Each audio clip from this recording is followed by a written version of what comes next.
नमस्कार दोस्तों, स्वागत है आप सभी का हमारे इस चैनल गरुड़ धर्मार्थ पर। दोस्तों, अगर आप भी अपनी लाइफ में कुछ नया सीखने की चाह रखते हैं तो इस चैनल को अभी सब्सक्राइब कर लें। दोस्तों, भले ही परिवार में सबके पास मोबाइल फोन हो, किंतु समय देखने के लिए घर में एक दीवार घड़ी तो अवश्य होती है, क्योंकि यह सदियों से हमारे घर का हिस्सा रही है। यदि घर में कहीं भी दीवार घड़ी न हो तो बहुत अजीब भी लगता है। कुछ घरों में तो एक से ज्यादा भी होती है, तो घड़ी को क्या कहीं भी टांग देना ठीक है या नहीं, जानेंगे आज की इस वीडियो में। दोस्तों, घड़ी को भूल कर भी इस दिशा में ना लगाएं, इससे फैलती है घर में नकारात्मकता। इसी के साथ हम जानेंगे दोस्तों कि आपको कैलेंडर कहां पर नहीं लगाना है, क्या गलती आपको नहीं करनी है, और साथ ही मैं आपको बताऊंगा कि यदि आपकी घर वास्तु दोष है तो कैसे आप जान सकते हैं और क्या उपाय कर सकते हैं जिससे कि वास्तु दोष दूर हो और आपके जीवन से परेशानियां खत्म हो जाएं। तो पूरी जानकारी के लिए इस वीडियो को अंत तक अवश्य देखिएगा। दोस्तों, हम सभी के घर में घड़ी का प्रयोग किया जाता है। घड़ी जो बीते समय और आने वाले समय के बारे में हमें सूचित करती है। यदि हमारे जीवन पर सबसे ज्यादा किसी का प्रभाव पड़ता है तो वह है समय। हर किसी का समय एक जैसा नहीं होता। अच्छे और बुरे समय सभी के जीवन में आते रहते हैं। समय चक्र का चलना कायम ही रहता है। समय किसी के लिए नहीं रुकता। किंतु यदि हम आपसे कहें कि आप अपने समय को अच्छा बनाने के लिए कुछ उपाय कर सकते हैं तो आपको यह सुन के कैसा लगेगा? जी हाँ, हम बात कर रहे हैं घर में लगी घड़ी की, जिसे हम रोज निहारते हैं, पर कभी ये नहीं सोचा होगा कि ये घड़ी हमारा समय बदलने और अच्छा समय लाने में मदद कर सकती है। दोस्तों, हम कई बार जीवन में छोटी छोटी चीज़ों को नज़रअंदाज कर देते हैं, किंतु वहीं कुछ चीज़ें हमारे भाग्य पर अच्छा बुरा प्रभाव डालती हैं। इसी तरह घर में और भी कुछ चीज़ें हैं जो आपके वास्तु दोष का कारण बनती हैं और आपकी परेशानी की वजह बनती है। तो आइए पहले जान लें, क्या आपको अपने घर में वास्तु दोष के बारे में कैसे पता लगता है और किस तरह से आप आसानी से इसे ठीक कर सकते हैं।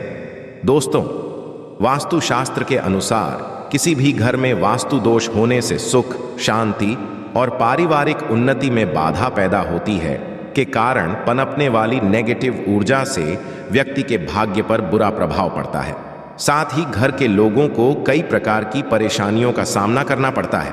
दोस्तों, शास्त्रों के अनुसार यदि हम ये छोटे मोटे उपाय कर लें तो अपने घर में नेगेटिव एनर्जी से छुटकारा पा सकते हैं।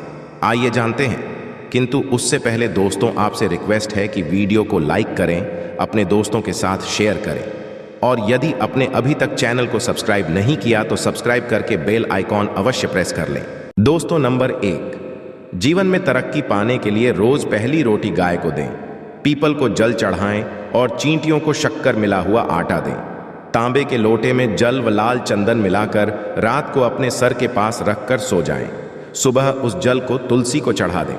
ऐसा करने से आपकी परेशानियां धीरे धीरे दूर हो जाएंगी। नंबर 2, वास्तु के अनुसार यदि आपके घर में तिजोरी है और आप उसके सामने शीशा लगा दें तो इससे धन में बरकत होती है। व्यापारी लोग अपने कैश बॉक्स के सामने शीशा लगाएं, इससे आपके ग्राहक बढ़ेंगे। दोस्तों, नंबर 3, झाड़ू पोछा कभी भी खुले में नहीं रखना चाहिए। इन्हें सदैव छुपाकर रखना चाहिए और झाड़ू भी रसोई में नहीं रखनी चाहिए। इस बात का बहुत विशेष ध्यान रखें। नंबर 4, शौचालय का दरवाज़ा सदैव बंद होना चाहिए। माना जाता है कि घर की नेगेटिव ऊर्जा शौचालय में ही वास करती है। ऐसे में यदि शौचालय का दरवाज़ा खुला रहता है तो नेगेटिव ऊर्जा आपके घर में प्रवेश करती है। नंबर 5, घर में सुख शांति के लिए कपूर को घी में डुबाकर सुबह शाम जलाना चाहिए। इससे घर में वास्तु दोष भी कम होता है और घर में रह रहे सदस्यों के जीवन की परेशानियां कम होती हैं। दोस्तों, नंबर 6, दुर्घटना से बचने के लिए शाम को हनुमान चालीसा के पश्चात कपूर अवश्य जलाना चाहिए। नंबर 7, घर में जिस जगह वास्तु दोष हो वहां कपूर की 2 टीकियां रखें। खत्म हो जाने के पश्चात वहां दोबारा इसे रखें। नंबर 8, सूर्य अस्त के पश्चात कभी भी किसी को दूध, दही या प्याज नहीं देना चाहिए। ये भाग्य में बाधक भी बन सकता है। नंबर 9, घर के मुख्य द्वार पर कूड़ादान कभी भी ना रखें। नंबर 10, घर में टूटा हुआ कभी भी नहीं होना चाहिए। नंबर 11, अच्छे भाग्य के लिए सुबह नहाते समय पानी में थोड़ा सा कपूर का तेल मिलाएं। शनिवार को चमेली का तेल भी मिला सकते हैं। नंबर 12, लक्ष्मी की कृपा पाने के लिए रोज रात को रसोई अच्छी तरह से साफ करके चांदी की कटोरी में कपूर और लौंग जलाएं।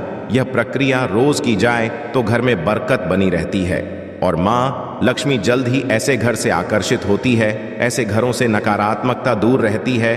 दोस्तों, नंबर 13, घर के सोने वाले कमरे में पौधे नहीं लगाने चाहिए, इससे के ऊपर नेगेटिव प्रभाव हावी हो सकता है। नंबर 14, घर में पौधे लगाते समय पानी में सेंधा नमक डालें। सादे नमक का भी आप उपयोग कर सकते हैं, किंतु दोस्तों ज्यादा फलदायी होता है, आपको शुभ फल जल्द ही प्राप्त होंगे। दोस्तों, घड़ी की सही दिशा आपके जीवन को भी सही रास्ता दिखाने में मदद कर सकती है। इसके अलावा को किस जगह लगाना चाहिए और किस जगह पर नहीं, ये भी हम बात करेंगे। सबसे पहली बात जिसकी हम बात करेंगे वो है दोस्तों घड़ी का आकार, यानी घड़ी की शेप। दोस्तों, वास्तुशास्त्र के अनुसार गोलाकार की घड़ियां अंडाकार घड़ी सबसे उत्तम मानी जाती है, पर आजकल देखा जा रहा है कि बाजार में कई प्रकार की घड़ियां मौजूद हैं जिसमें घर के सदस्य या भगवान की तस्वीरें और फोटो भी लगी होती हैं। किंतु दोस्तों, आपको बता दें कि घड़ी के साथ तस्वीरें लगाना बिल्कुल भी सही नहीं है। आपके घर के सदस्यों के जीवन पर समय का प्रभाव देखने को मिल सकता है और भगवान की तस्वीर घड़ी में बिल्कुल भी नहीं लगानी चाहिए, क्योंकि भगवान की तस्वीर को रोज धूप, दीप, अगरबत्ती और पूजन की आवश्यकता होती है और घड़ी तो कई महीनों तक धूल में पड़ी रहती है। इससे भगवान का अपमान होता है और ये शुभ नहीं माना जाता। हो सके तो घड़ी का आकार और अंडाकार ही पसंद करें। घड़ी का या अंडाकार होना हमारी पृथ्वी के आकार को दर्शाता है, जो को और घड़ी में नुकीले कोने होते हैं और वास्तु के अनुसार नुकीली चीजें नेगेटिव ऊर्जा का संचार करती है। दोस्तों, अगली बार जिसका आपको ख्याल रखना है वो ये है कि घड़ी को स्वच्छ रखें, साफ सफाई का ध्यान रखें, धूल ना जमा होने दें और कहीं से भी घड़ी टूटी फूटी नहीं होनी चाहिए। दोस्तों, जैसा कि हम सभी चाहते कि हमारे जीवन में सब अच्छा और बेहतर होता रहे, तो उसके लिए हम खुद को संवारे रखते हैं, नए कपड़े और आभूषण पहनते हैं। उसी प्रकार अपने घर की घड़ी को स्वच्छ और नए जैसा ही रखना चाहिए, यानी कहीं से भी टूटी फूटी नहीं होनी चाहिए। समय समय पर घड़ी पर छड़ी, धूल और झालों को साफ करते रहें, जिससे आपका भाग्य भी धुंधला नहीं पड़ेगा। दोस्तों, कई घरों में आदत होती है कि पुरानी गाड़ी को बनवाकर ही चला रहते हैं। एक जगह नई घड़ी आई तो पुरानी किसी और जगह लगा देते हैं। ध्यान रखें, घर में पुरानी या फिर टूटी हुई या धूल छड़ी हुई और बंद गाड़ी तो बिल्कुल भी ना रखें, क्योंकि इससे घर में नकारात्मकता और दरिद्रता का वास होने लगता है। बंद पड़ी घड़ी को घर में रखने से व्यक्ति के जीवन में नए अवसर नहीं आते और वह अपने कार्य में कामयाबी प्राप्त नहीं कर पाता। अगली बात जिसका आपको ध्यान रखना है वह है घड़ी की सही दिशा। घड़ी को कभी भी दक्षिण दिशा में नहीं लगाना चाहिए। दक्षिण यमलोक की दिशा मानी जाती है।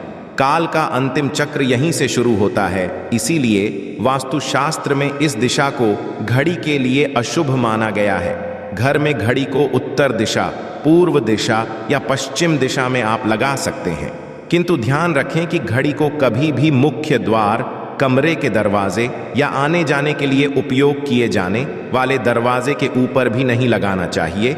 इससे समय आपके आने जाने की गति और दिनचर्या पर पड़ सकता है। दोस्तों, घड़ी के साथ कैलेंडर का भी ध्यान रखें। जहां घड़ी समय का प्रतीक है तो वहीं कैलेंडर उससे जुड़ी तारीखों का लेखा जोखा बताता है। कैलेंडर को पूर्वी और उत्तरी दिशा की दीवार पर कभी भी नहीं लगाना चाहिए। ये इससे वास्तु दोष उत्पन्न होता है और कृपया करके अपने घरों में नए कैलेंडर के साथ पुराना कैलेंडर कभी भी ना लगाएं। दोस्त और कैलेंडर दोनों ही आने वाले समय के सूचक है, जो हमें आगे बढ़ने की प्रेरणा देते हैं। उन्हें समय के अनुसार ही लगाना चाहिए। इस बात का सदैव ध्यान रखें कि घड़ी का समय सदैव सही होना चाहिए। बहुत से लोगों की आदत होती है घड़ी का समय आगे या पीछे रखते हैं, तो ये गलती आप ना करें। समय सदैव सही रखें, इससे आपको कभी भी समय का काल चक्र और दुष्ट परिणाम प्राप्त नहीं होता।